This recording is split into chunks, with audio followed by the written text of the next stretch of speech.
At the start of the movie, a child psychiatrist interviews a girl named Sue Rin. Sue Rin gets visibly nervous when the doctor sets up a camera to record the interview. She asks her to recite her story from the beginning. Sue Rin starts by saying that her mother married Do Kyun some years ago. Soon after the marriage, her mother passed away, and since then, Sue Rin has been living with Do Kyun. He is appointed to a construction site on a rural island named Hwano, so the two have to move to the island. After her mother's death, Sue Rin has never truly been happy. She doesn't talk much and isn't fond of her stepfather.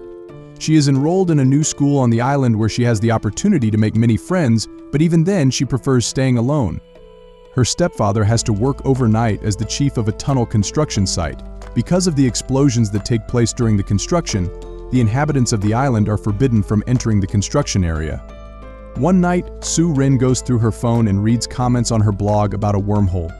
When her mother died, Sue Rin wanted to run away from the world, and while researching ways to do that, she started to gain interest in wormholes, supernatural beings, and so on. She talks to people on the internet about such topics even on the school's computer. She accidentally leaves her computer open, which allows her classmates to read her comments and make fun of her. While returning home, Sue Rin meets a boy named Sung Min who lives in an orphanage. Sung Min introduces himself and tries to befriend Sue Rin, but she ignores him.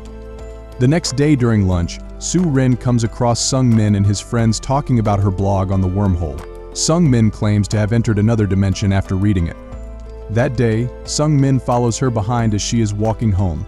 On being called out, he says that he believes everything that she has written in the blog. Out of their shared interest in supernatural processes, the two become friends. Sue Rin has developed her own alphabets to communicate with Sung Min in secret. They begin to use it daily to leave each other notes in Sue Rin's diary. Every day after school, they go around town looking for ghosts.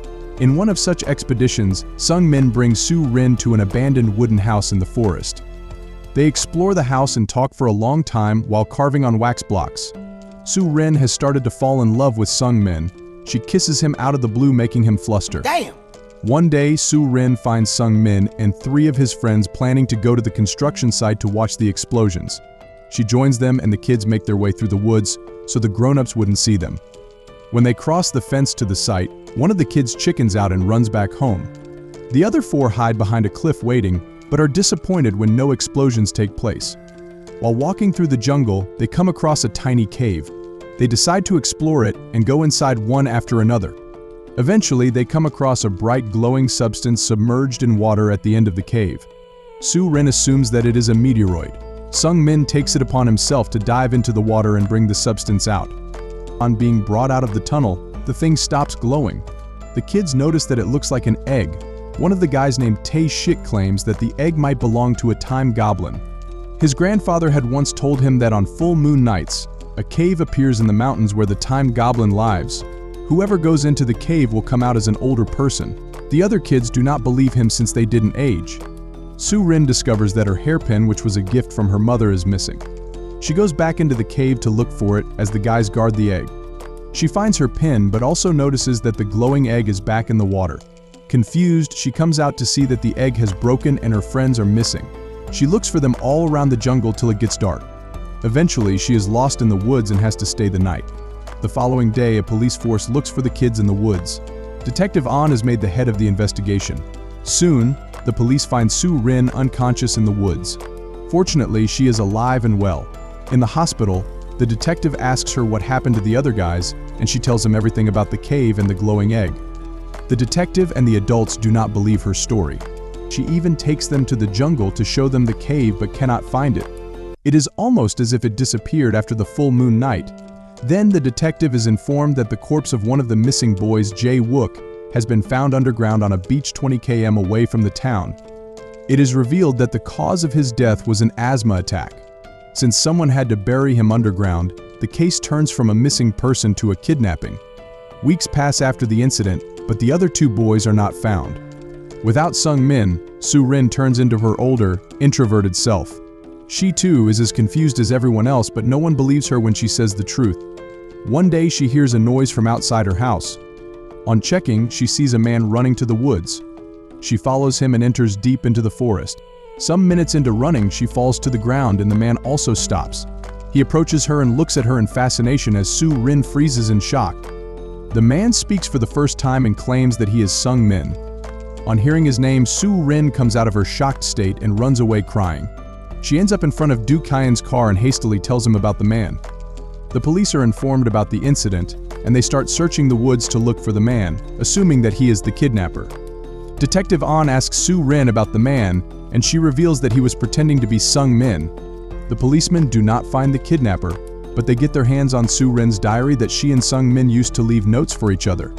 On seeing the pages, she is surprised because they are filled with Sung Min's notes. Using their code language, he has written about everything that happened after she went into the cave to get her hairpin.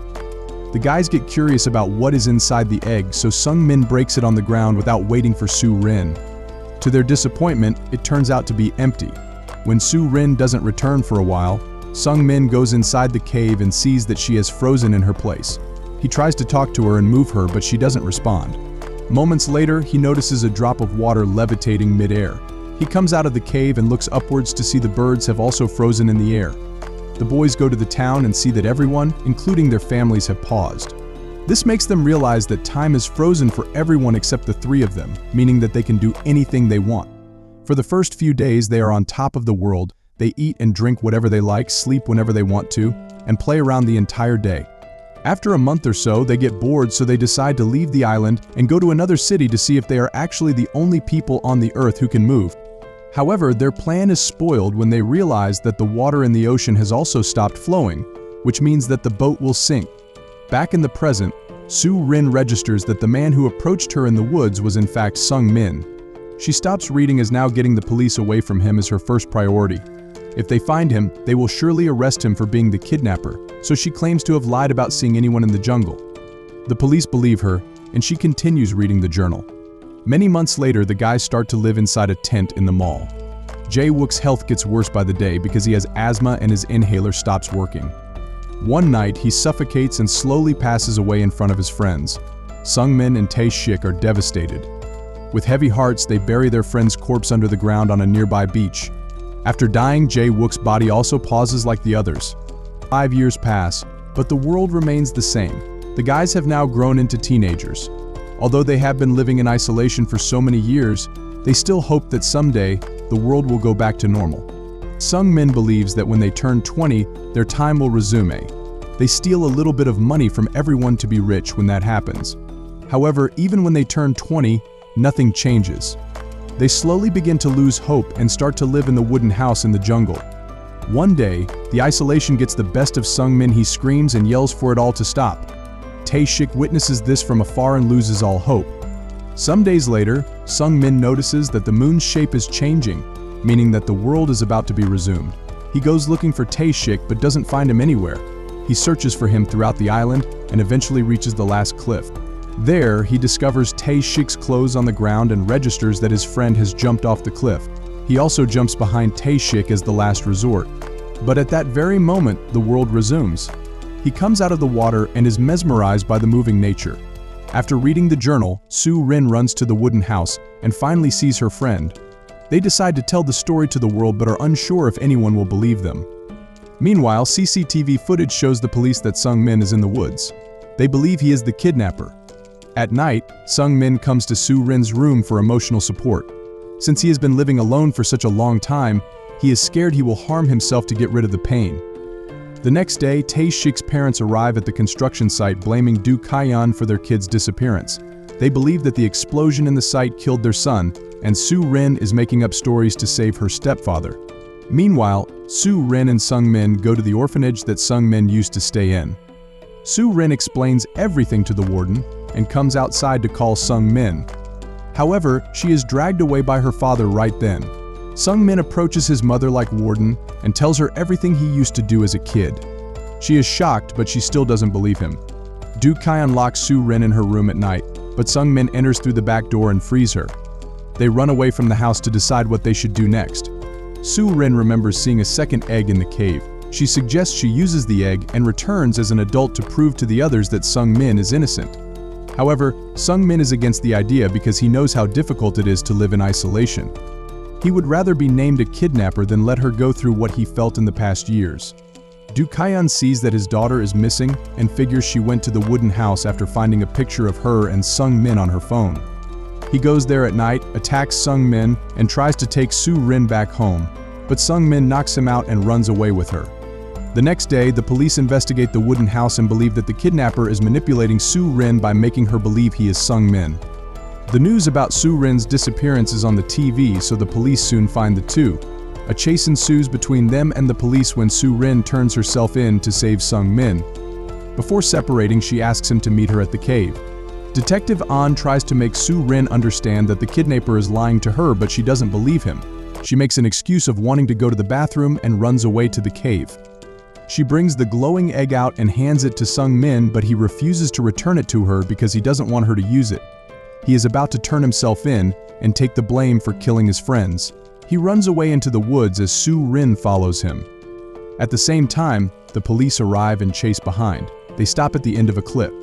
An officer grabs Sung Min and pushes Su Rin off the cliff in the process. The detective helps Su Rin but ends up hanging off the cliff with her. Sung Min tries to save them, but before he can, they both fall back. To save them, Sung Min breaks the egg again and stops time. When Su Rin wakes up a few seconds later, she is on a beach with the detective. She realizes what Sung Min has just done. Although it has only been a moment for her, for Sung Min it must have been another decade. She is then taken back home. While eating dinner, she apologizes to her father for everything she has done and calls him dad for the first time. The detective comes to inquire how they survived the fall. Su Rin doesn't answer, but he figures out that she was telling the truth this entire time. He suggests she give a false statement to the media and say that the kidnapper had manipulated her. This way, the people who are accusing her of killing her friends along with the kidnapper will be proved wrong. Su Rin is finally done telling her story to the psychiatrist.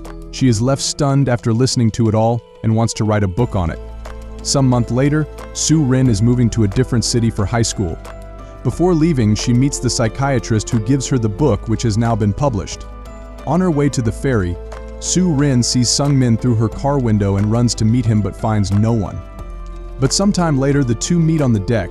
The movie ends as they stare at each other.